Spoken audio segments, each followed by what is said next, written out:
Hello and welcome back to All About Russia.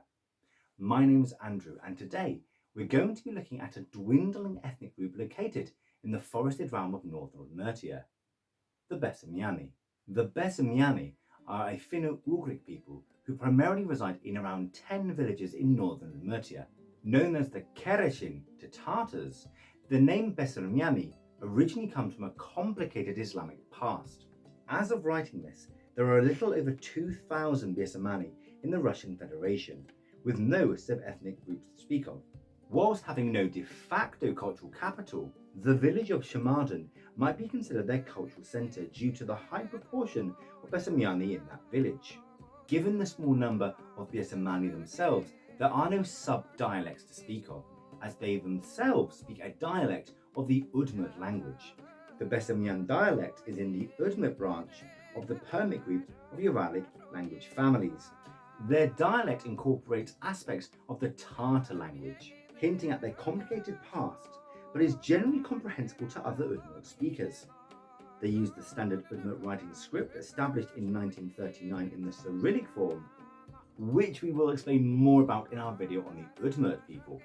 But like most languages in the Soviet Union, went through a Latinized period in the 1920s. The term Besermyane, for which they call themselves, originally comes from an old Slavic word, Besermyane, which translates to something along the lines of infidel or unbeliever. There was a lot of debate in the ethno-linguistic community about why the Besermyane adopted this term to name themselves. Some have argued that the Besermyane are a remnant of the Volga Bulgarians, or perhaps even a Persian group that arrived with the Mongols. However, one of the most credible and, in my opinion, most plausible theories is that the Besermyane were originally Muslim Tartars who have, in effect, been Udmurtized.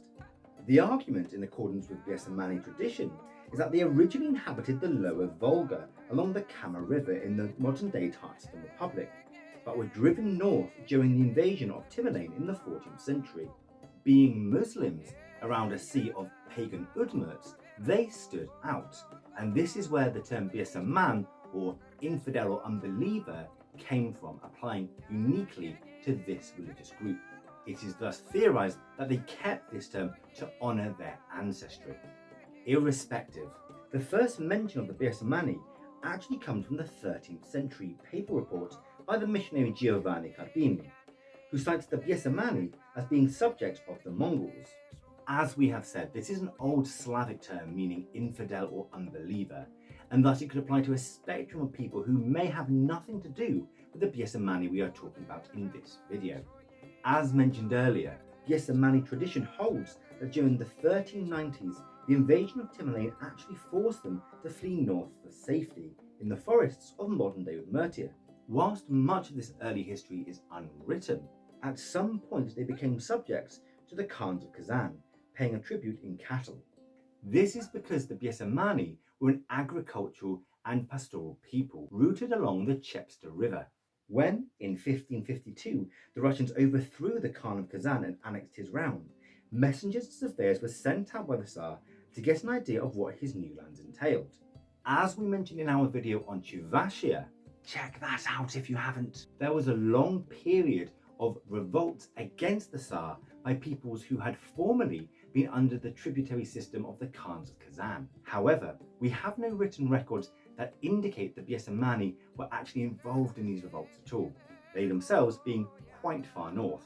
What we do have are several sources of mixed Besermyane and Tartar villages along the Cheptsa river, again hinting at a possible Tartar origin for the Besermyane people. It is from this time we again see that term Besermyane applied to these villages. Restricted to just one part of Udmurtia, the annals are relatively light on the history of the Besermyane people.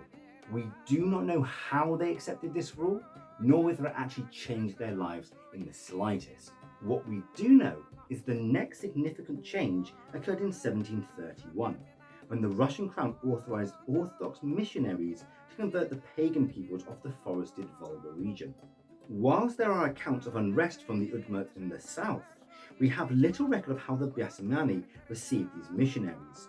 However, by looking at the modern Besermyane religious practices, we can see a degree of syncretization must have occurred, blending their Islamic beliefs with Orthodox Christianity and adopting some of the Udmurt pagan traditions as well. Furthermore, a process of Udmurtization must have occurred, with the distinctive Besermyane dialect of Udmurt arising, with many Tatar loanwords, as well as religious beliefs and mythology of their neighbouring Udmurt being introduced to everyday Besermyane life.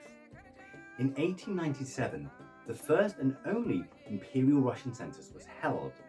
It recorded over 10,000 Besermyane living in northern Udmurtia. Furthermore, by this point, the Orthodox missionaries had been at least nominally successful, as the Besermyane are classed as an Orthodox people.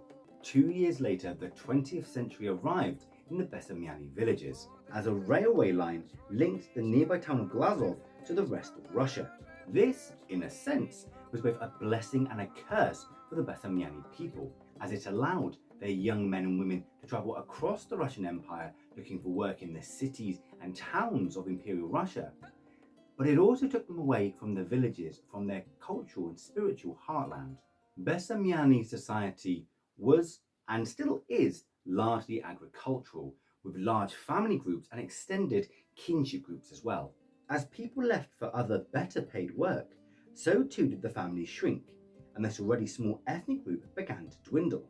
Thankfully, given their agricultural focus and distance away from main railway lines, the Besermyane largely avoided much of the devastation of the Russian Civil War.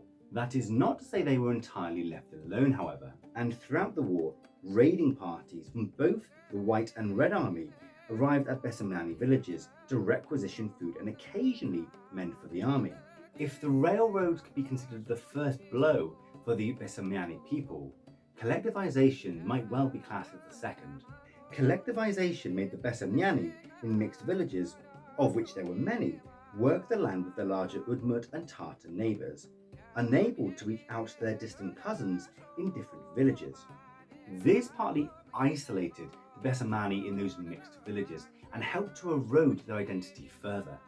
The Second World War, much like the First World War and the Civil War that followed afterwards, largely missed the Besermyane people, though inevitably some men were called to the fight in the Red Army. This, as well as the rebuilding process afterwards, drew young people from their villages away from their traditions and family units. Caught between an Udmurt identity and the larger Soviet identity, many of the things that made the Besermyane Besermyane were simply forgotten or died out with older generations. By the time of Glasnost, there were very few people left who identified as Besermyane, fewer still who remembered the traditions and customs of their ancestors. Ethnographers who travelled the region helped to propagate this awareness, however, and by the 1990s, more and more Udmurts, Russians, and other people living in northern Udmurtia were realising their Besermyane roots. In January of 1990, the first Society of the Besermyane meeting was held. This meeting, held in Shamadan, was dedicated to outlining the aims of the Besermyane themselves, primarily confirming their identity within the framework of the Udmurt Republic. By 1992, the Udmurt government had officially recognised the Besermyane as a people of Udmurtia. This prompted further funding and thus further research into the culture, history and traditions of the Besermyane themselves.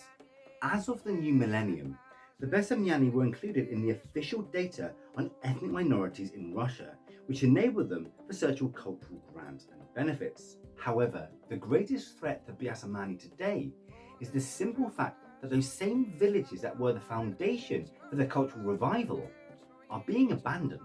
It is a problem faced by many rural localities across Russia, with young people inevitably drifting to the towns and cities for a better quality of life. As of the last census in 2010, the Besermyane stand at a little over 2,000, and quite frankly, there is no reason to expect that number to increase anytime soon. The Besermyane culture and identity hangs on a knife's edge, which is a shame, as the Besermyane religious and cultural practices are quite frankly unique. As mentioned before, the Besermyane are a largely Orthodox Christian community, though their Christianity is a syncretic one with clear evidence of Islamic and pagan influences. Important Orthodox celebrations such as Easter and Christmas are observed, Yet the mullahs are always invited when there is a wedding or a funeral to be observed. The pagan Udmurt celebration for the arrival of autumn, Kuzminki, is observed in sacred groves to the mythological Udmurt figure Yilsmurt, sometimes even accompanied with goose sacrifice. Since 1996, the Udmurt-related Spring Rain Festival of Korban has been observed with support from the government of the Udmurt Republic. In fact, much of the mythology surrounding Besermyane celebrations and traditions are actually taken from Udmurt mythology, with various demons and monsters such as Kuzuko, the water demon, and Yulsamert, the forest spirit, littering their own tales. Udmurt influence can again be seen in the traditional dress of the Besermyane, but with Tartar influence, particularly in the threading patterns on skirts and other items of clothing. Traditional Besermyane clothing for women consists of a shirt or derem with an overrobe and a pointed cap called a takya. An array of ornaments are often worn as well, including things like pendants and coins. For men, the clothing is slightly more plain, with a woolen kaftan worn over a shirt. In the Besermyane community, white is an important colour and can often be seen in their traditional clothing for feast days and celebrations. The Besermyane are a largely agricultural and pastoral people, and traditionally have been famed for their cattle.